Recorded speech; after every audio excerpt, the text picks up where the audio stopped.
YouTube. I am back from visiting my sister. This was actually the first year I got to celebrate it with her in person because usually, the kids have school and stuff like that, and I can't always ask off. So she ended up, she already needed my mom's help anyway to, come and visit because actually on my birthday they had something to do. They need a babysitter for the kids. So my mom was like, well, why don't we all go down and you can celebrate your sister's birthday and everything. So that was really cool. That was really fun. And this was actually the gift she got me. It was this really cute handmade necklace. And she told me about the store that she got. It had a lot of cute things like this. And she did say we could probably go by there, but that ended up not happening.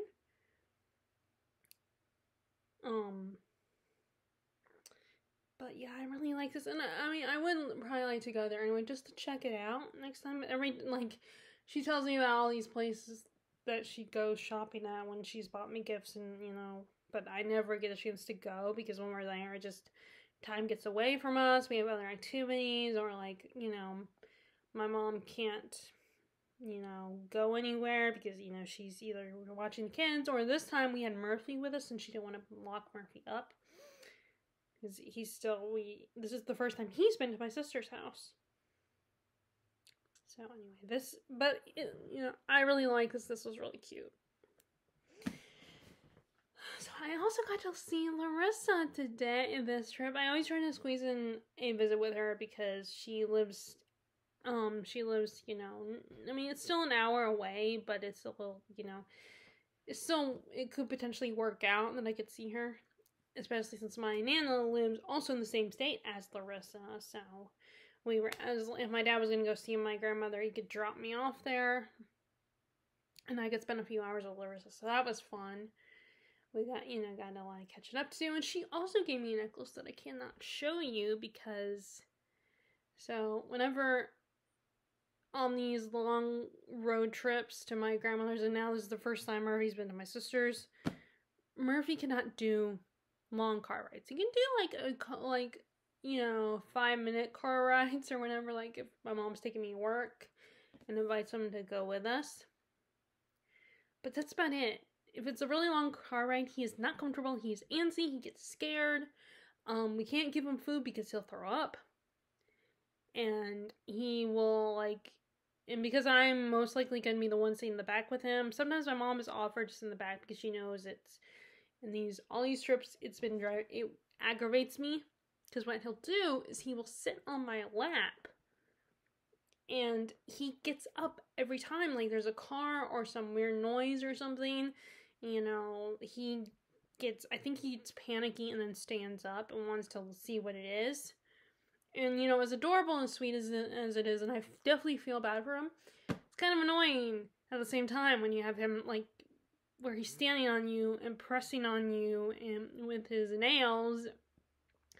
And so I was wearing the necklace that Larissa gave me, and the actual object, the little crystal that's on it, fell off. He was pulling when he kept standing up, so it was pulling on the necklace, and eventually it fell off, and I lost part of the clasp. And of course, I cannot for the life of me slip a necklace into the little hole that holds the chain. It just drives me crazy to the point of I get extremely frustrated because I cannot just get it in there. And then, of course, in the car, you're moving. So it kept moving every time I would try to slip it in there. And then my mom, of course, realized because she got impatient with the noises of frustration I was making. So she grabbed it and realized that it was missing a piece. So hopefully she can fix that, but I do not have that with me to show you guys, but it's really pretty. And it was actually not just a birthday gift, but Larissa it's a gift for asking me to be a bridesmaid for her wedding. And it had the colors on and everything, and I was just really excited, not just to get it, but, because it's really pretty, but also, her wedding and everything. So that was really nice. And then also she offered to get me a book. So we ended up going to the old childhood bookstore, which used to be Borders Books, if you guys remember that, Borders Books. It went out of business, so Books a Million took over that building. And it's been years since I've been there. But we used to go there to, when it was Borders, we would go with my aunt to get coffee and just sit in the lounge area. That's where I got Harry Potter, my Harry Potter collection. I went to the midnight release of Goblet of Fire there when it was still Borders, in fact. So I actually had a Borders bookmark but it's so old, and so because they use paper bookmarks, that eventually, I don't know, I might have saved it, but just for nostalgia reasons. But I also might have thrown it away because I was worried it was gonna fall apart. But and then it changed, and of course it changed while I was still living there. So I would go there, Books a Million, and it's a big store. It's bigger than the Books a Million we have.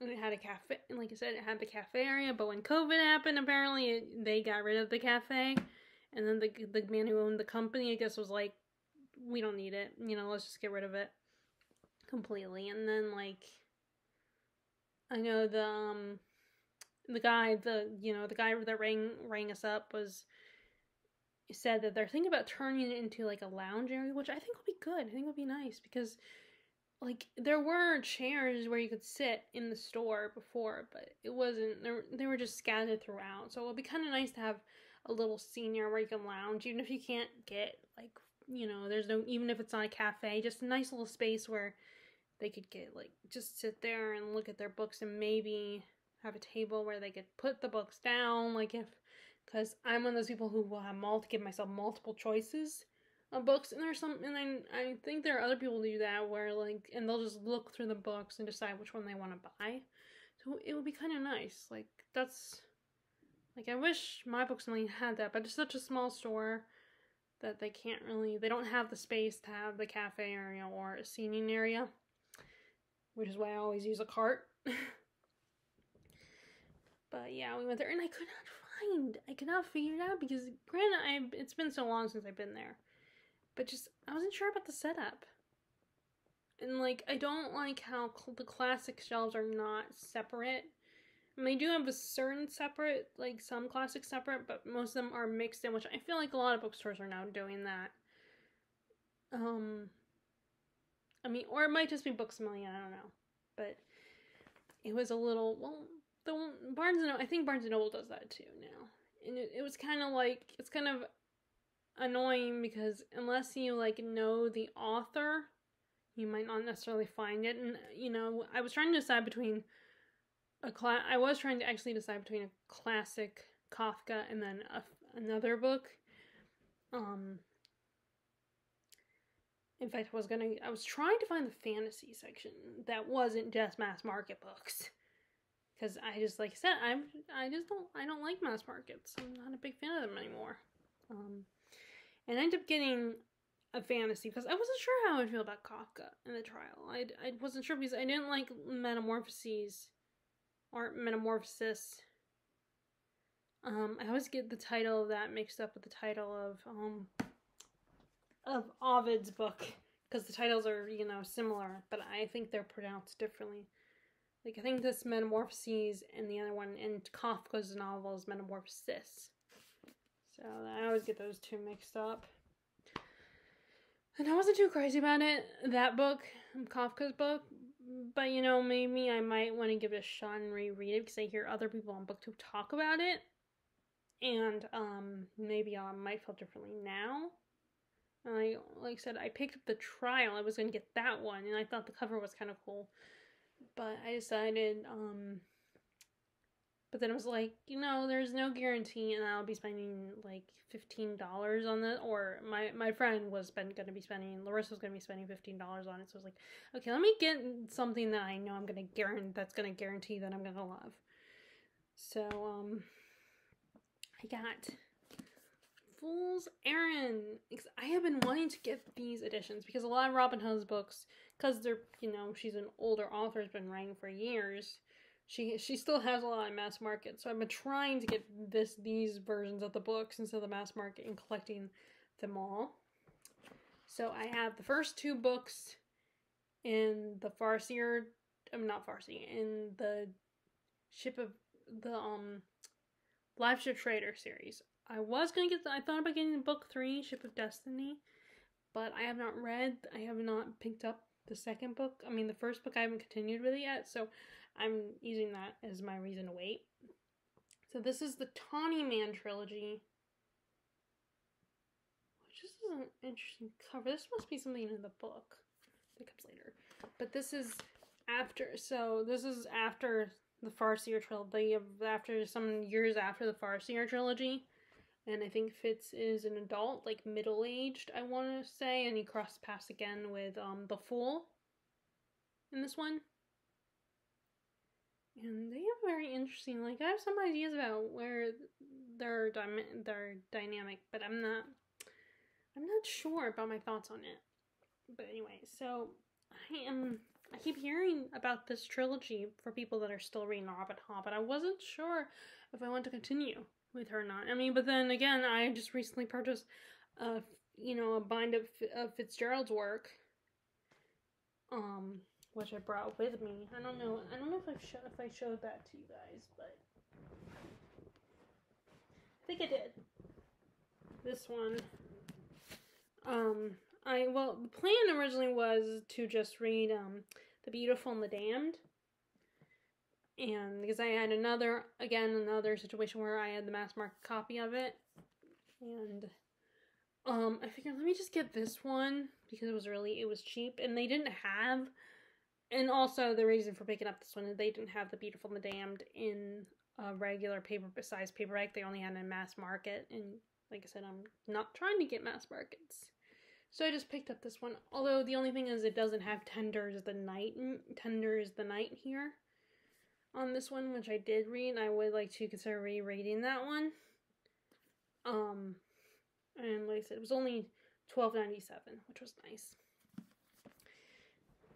So yeah, I'm definitely, for giving authors. There are authors that it might end up being a softie enough, and I might continue with them.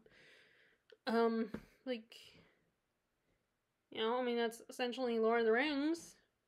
Is kind of what happened. Like, I started reading started reading Fellowship, and I was, it was ended up being like, I prefer just watching the movie, and then I was like, let me just, years later, I was just like, let me give it another shot. And also, I just got really excited about it, so, and then there are some authors that I still have not felt a desire to give them another shot, and that's Hemingway.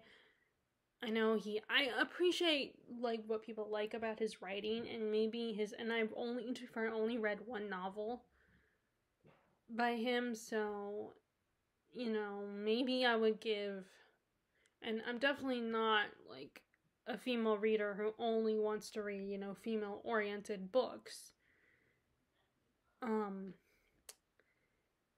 But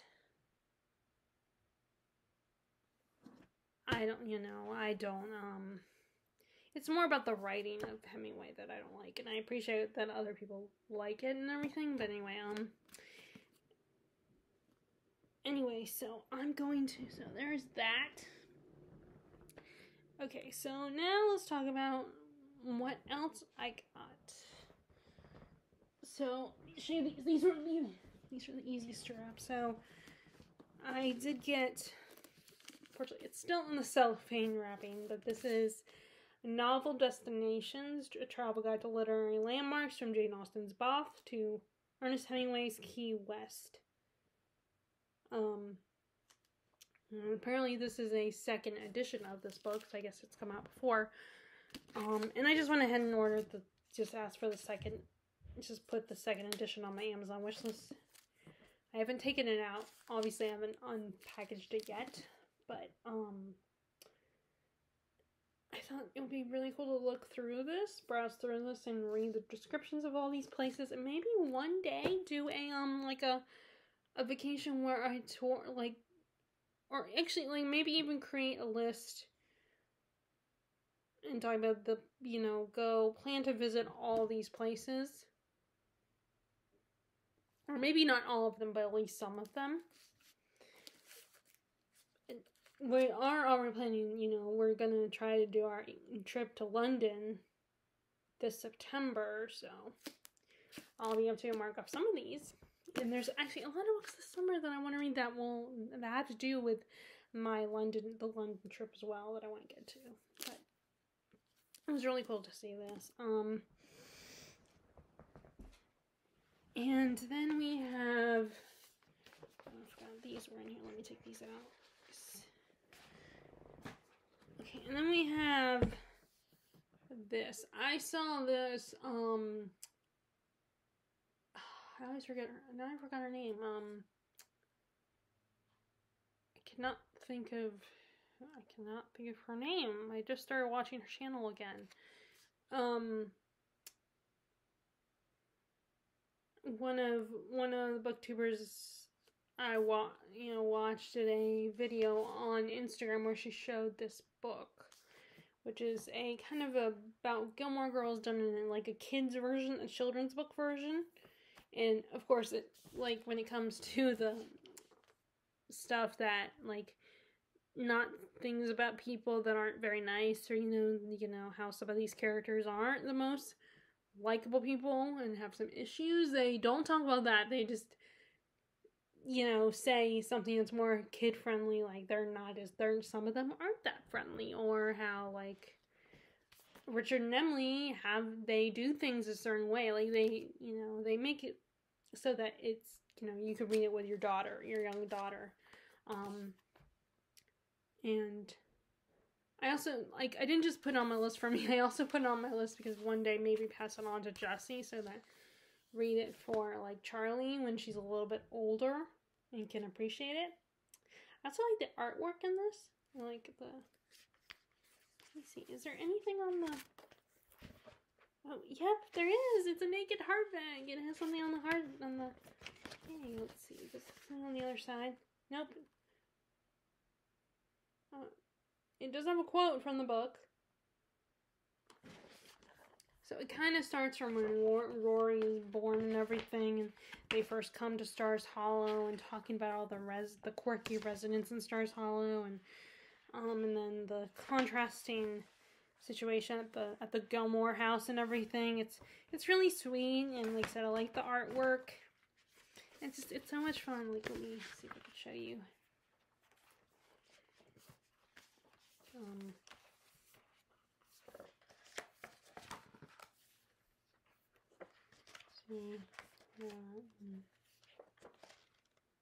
So that's, but I really like it. So I feel like if you're a Gilmore Girls fan, you might like this. I mean, I know it's a kid's book, but still, I mean, it's Gilmore Girls. I think it's kind of a little fun little gift for like a fan, like another for all us fans of the show.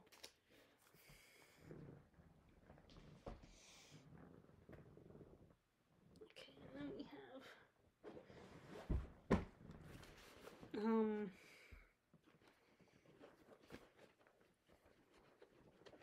let's see, make sure I'm gonna, okay, that's so this is one of the gifts from my mom, The No-No Boy.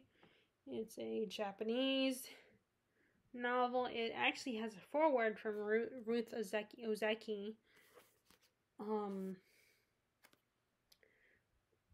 Okay, I'm going to read the back. The No-No Boy has the honor of being among the first of what has become an entire literary canon of Asian American literature. Writer's novelist Ruth Ozeki and her new foreword to John Okada's classic novel, first published in 1957. The No-No Boy was virtually ignored by public eager to put World War II and the Japanese internment behind them. It was not until the mid-1970s that a new generation of Japanese-American writers and scholars recognized the novel's importance and popularized and is one of literature's most powerful testaments to the Asian-American experience. No-No Boy tells the story of Ichiro Yamada, a fictional version of the real-life No-No Boys. Yamada answers no twice in a compulsory government questionnaire as to whether he would serve in the armed forces and swore loyalty to the United States. Unwilling to pledge himself to the country that interned him and his family, Ichiro earns 2 years in prison and the hostility of his family and community when he returns home to Seattle. As Ozeki writes, Ochira's obsessive, tormented voice subverts Japanese post-war model minority stereotypes, showing a fractured community in one man's their nodity of guilt, rage, and blame as he tries to negotiate his re-entry into a shattered world. Okay, so here in blurbs, Karen Te Yamashita, author of I, Hotel. A daring book and testament to character. There is no other novel like it. A brave account of Japanese-American draft resistance and the psychological damage done by racism. Still powerful and relevant.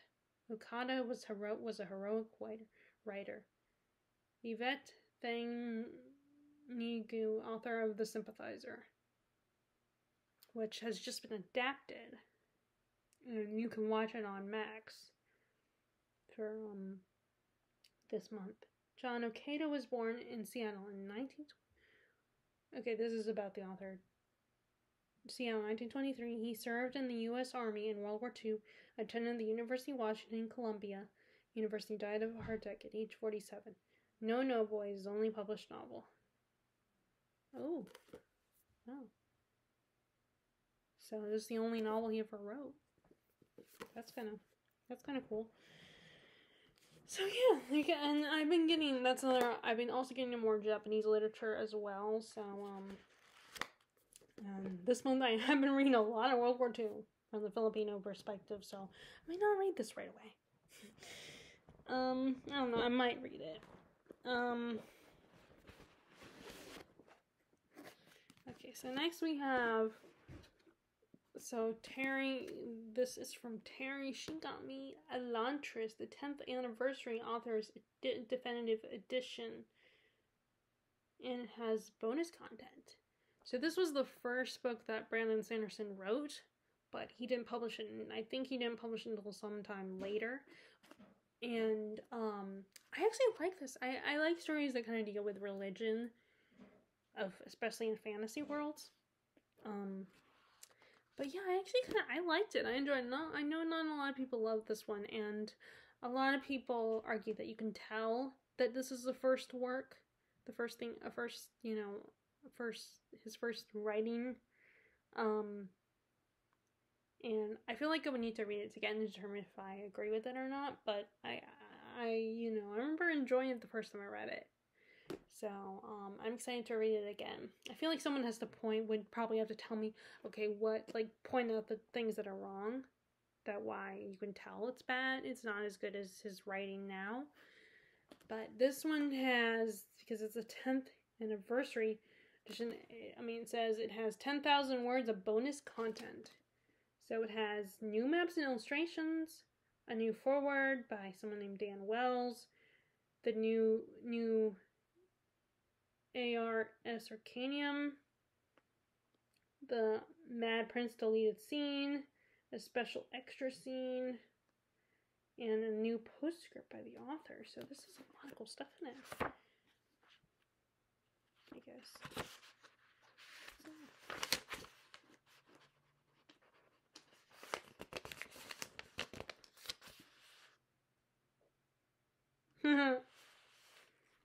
So, dedicated to my mother who wanted a doctor, ended up with a writer, but loved him enough not to complain very much.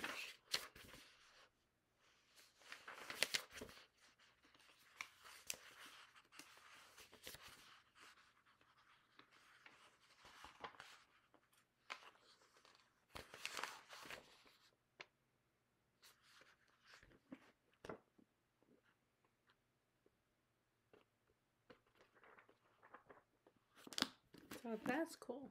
I'm glad I finally got this. Thanks to Terry. I'm happy about having this. And then the last thing I got from Terry was... Oh, well, actually there's one more. There's two more things, but I have to go get them. So this also, she got me this, which she said was really good. So, and that translates to The Pillow Book. And it's about a woman's life in court. So I remember reading, read, you guys know I read The Tale of Genji, which an abridged version of it. I said I was hoping I'd get the whole one, but it is an expensive gift, so maybe next time, or I could buy it for myself one day, but maybe even Christmas. So I'm not gonna try to say the author's name. Because I'll just butcher it. I need to hear how it's said, but ostensibly for her own amusement, The Pillow Book is one of the greatest works of Japanese literature, a fascination exploration of life amongst the nobility at the height of the idyllic Heian period. It describes the exquisite pleasures of a confined world in which poetry, love, fashion, and whim dominated, and harsh reality was kept firmly at a distance. In sections ranging in size from brief reflections to longer lyrical tales, the author moves elegantly across a wide range of themes, including nature, society, and their own flirtations and frustrations, to provide a witty, unique, and deeply personal insight into a woman's life at court in classic Japan. So it's similar. So it sounds like it's similar to The Tale of Genji, but it's a female's perspective. And then we have the translator Meredith McKinney's new translation captures the poetic and playful tone of the original, while her introduction explores the nature of the Japanese court of the era. This role in this edition includes notes and maps and drawings, a detailed glossary of terms in the essays, court ranks, titles, and bureaucracy, and close and color glossary. Ooh, that's nice. That's really helpful.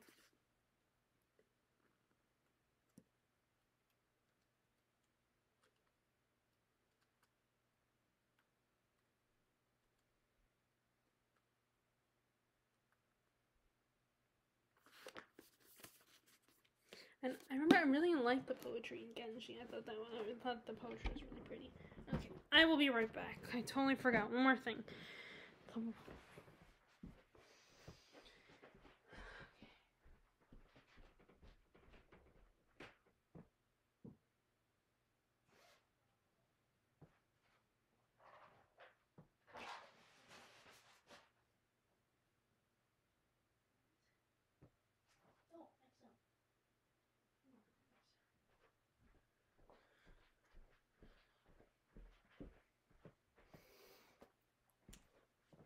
Turns out 3 more things I forgot. So again, another book from Terry was this book. Robin Williams, the author is Ziggy Watson, and I was surprised at the size of this book. This is supposedly a biography, and I was surprised how small it was. And it also was big print, which in a way is nice because you can get through the book quickly, but it's just, I'm surprised. I'll have to look at, I know I put two books about Robin Williams on here, so I'll have to look at the size of that one too.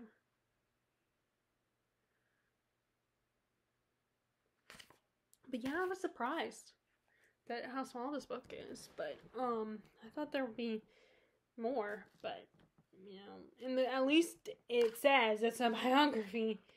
Yeah, it says a biography of Robin Williams, which I appreciate that, because the Jim Carrey book, I thought that was a biography, and it really was him taking his life and doing the fictionalized version of it, essentially. So, this will be a fun, quick read. And I do believe there was another biography on Robin Williams that I chose, that I put on my Amazon wishlist. I might have taken it off and just focused on the one, but I will have to look. And the last thing that Terry got me was this, The Only Lovers Left Alive, and it is a vampire book. I mean, it is a vampire story with Tilda Swinton and Tom Hiddleston. So that's why I got it, because of Tom Hiddleston. And also, I was a vampire girly at one time, so it has, other than Tilda and Tom, and also actually Mia, well, what is her name? I can never say her last name. Mia Wasikowski. Which that is really cool because she was with him in Crimson Peak. They were and I wonder if it's kind of the same, like a similar dynamic, which that'd be kind of cool. And then also has Anton Lechen. May he rest in peace. He was an actor that we lost too young. And then John Hurt is in this. Okay, so let me read the back description. So the tale of two fragile and sensitive vampires, Adam and Eve. Oh, I like that. I like how they call them Adam and Eve.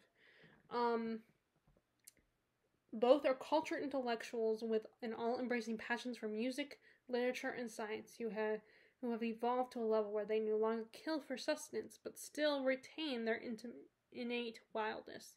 Their love story has endured several centuries, but their debauched ideal is threatened by the uninvited arrival of Eve's carefree little sister Ava, who hasn't yet learned to tame her wilder instincts. Oh, that's even cooler. So she's a vampire too. Driven by the sensual photography, trance-like music, and droll humor. So,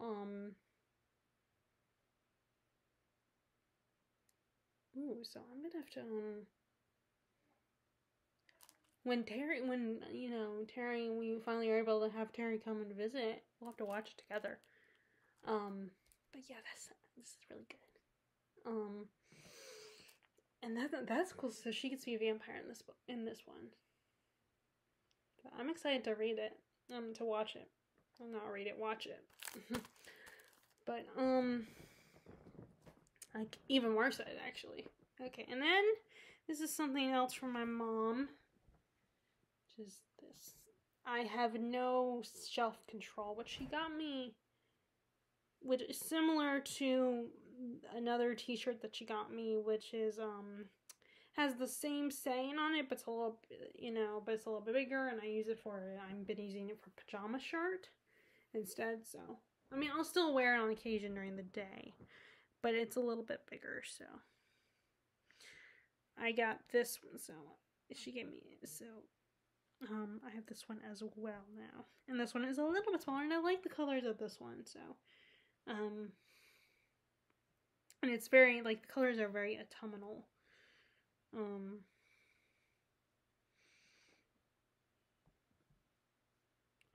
but anyway, so that's, crap. That is what I got for my birthday. So, I didn't get a lot of reading done. I did start reading The Slaves of Solitude, which is the last book I threw in my bag before we left, by Patrick Hamilton. This is set during World War II, where this woman, Miss Roach, comes to live in this boarding house because she doesn't have the finances, I think, to pay for her house. And it's about her time in this boarding house with all these residents.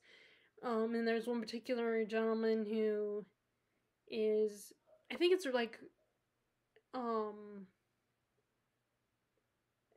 it's in the middle of the war or right after the war or something. And, he is a big fan of Hitler and and he thinks that Miss Roach has her friends are Russian, and he doesn't like the Russians, and,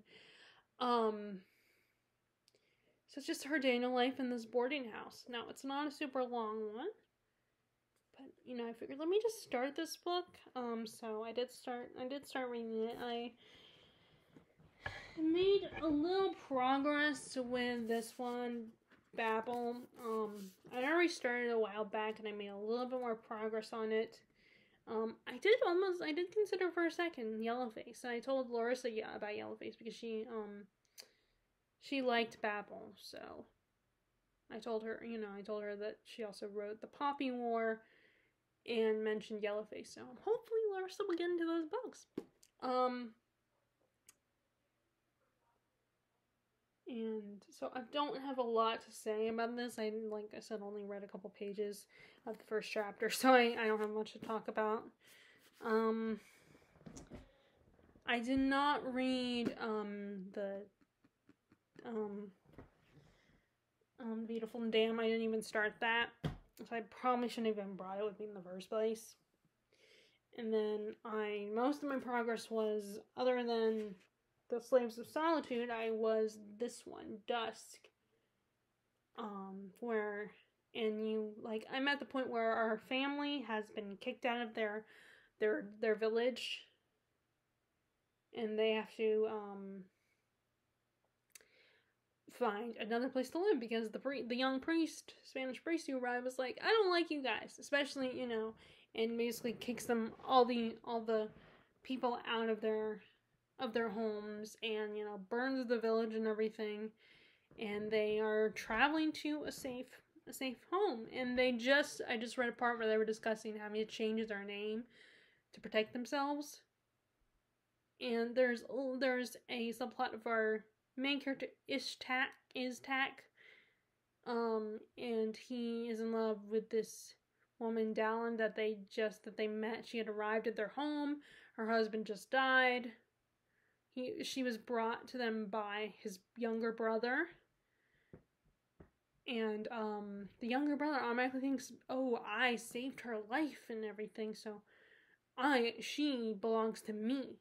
I should marry her, even though she just lost her husband. And she tells Iztak how that happened, and why she ended up marrying a much older man, that he had saved her life and gave her shelter and everything. So she kind of was like, I owe you. You saved my life. I will do whatever you ask. And she agreed to marry him, and then eventually he died. And Iztak is falling for her, and she seems to like him, has feelings for him too. And while his brother Anno is thinking, I owe her. You owe her to me. And it's like, already I cannot stand the younger brother. His entitlement thinking. And I'm just worried that if she and Iztak end up getting married, that he's still going to go after her, the younger brother, and maybe try to do something to her. I'm a little nervous. Or she's going to be forced to marry the younger brother, because he's going to have a temper tantrum and be a brat about it. But anyway, so I'm reading this one. I'm on the middle of chapter, I think, 6. And I will, so, yeah, because the chapters are kind of long, but anyway, some of them are and some of them aren't, so anyway. So yeah, that's all I've gotten as far as reading goes. And, I ended watching Bridgerton Season 3. There was only part 1, because it's only part 1. Part 2 will be next month in a few weeks, because people seem to, all the comments, I get people are excited. I'm excited too, but people are like, I can't believe Netflix is doing this to us, that they're gonna make us wait. And it's like, well, first off, the first part's already here, and second of all, it's only a few weeks until part 2. I think you can live with that. I think people can deal with that, and you can find other stuff. I don't know, maybe because I'm so used to watching other things, and but I just roll my eyes every time people are like, oh, I hate that we have to, and then we have to wait so long for part 2, and I'm like, it's not that long after part 1, just a few weeks away. And I know it's only fine, it's only 4 episodes. I get that, being annoyed that it's only 4 episodes, but I mean, I think it's 4 really good episodes. And I actually recognized one of the songs that they used, which it was a song I was hoping they would use for Colin and Penelope's season. There's another song I was hoping that they use, but I mean, maybe they'll use it in part 2. But I think that would be perfect. That's a Taylor Swift song. But I think they like to mix up their artists and not use the same artist twice. So, and they have several other parts. And now, since Penelope is the main character, you get more of the Featheringtons. I know that a lot of people did not appreciate all the attention the Featheringtons got in season 2. But it was set up for what's going to happen in season 3, to be fair, so.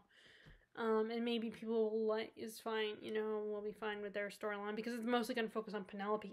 It mostly focuses on Penelope anyway. You just get a little bit of the rest of her family. Because, but anyway, it was good. I really liked it. I'm probably going to rewatch it, maybe watch it with my mom. I don't know.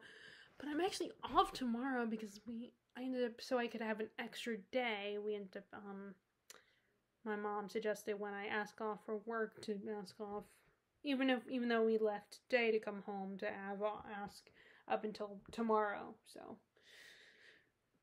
I have an extra day to chill, and which she's been having me do that too, like the last. Because I think she also feels that way, that, she doesn't like to necessarily go back to work right after we've taken a long trip. And even if we're sitting, sitting in the car is still can be, stressful. And like I said, I, was getting aggravated and frustrated. And it's uncomfortable sitting there for several hours. I mean, that's why you gotta stop and take potty breaks and get food breaks and, or just to, take, just to get out of the car. But anyway, and then other than that, I also watched my niece really loves Little Mermaid, so we watched Little Mermaid, and the day before, the boys watched Hercules. Now that one I didn't join them before, but I did join them for Little Mermaid because I would be going, we were leaving the next day, so. But yeah, it was really fun. Like I said, I'm glad that I got to be with them on my birthday. Anyway, so, that is how things are going right now.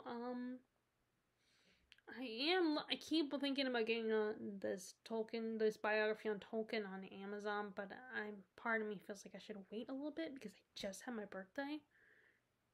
So I just got books for my birthday, but like I was looking at this book the other day when we were at Books A Million, and it was, of course, at Books A Million, it was more expensive than to buy it at on Amazon,